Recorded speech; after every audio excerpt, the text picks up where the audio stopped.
ফুল হচ্ছে আমার সবচেয়ে প্রিয়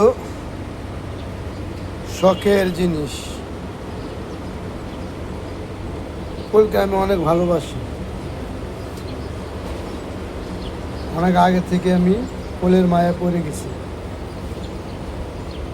দেখেন মাশাল্লাহ কি সুন্দর লাল গোলাপ। এই যে আরেকটা কলি ফুটছে, আলহামদুলিল্লাহ। আর এই যে গন্ধর আছে, যে কলি ফুটতেছে।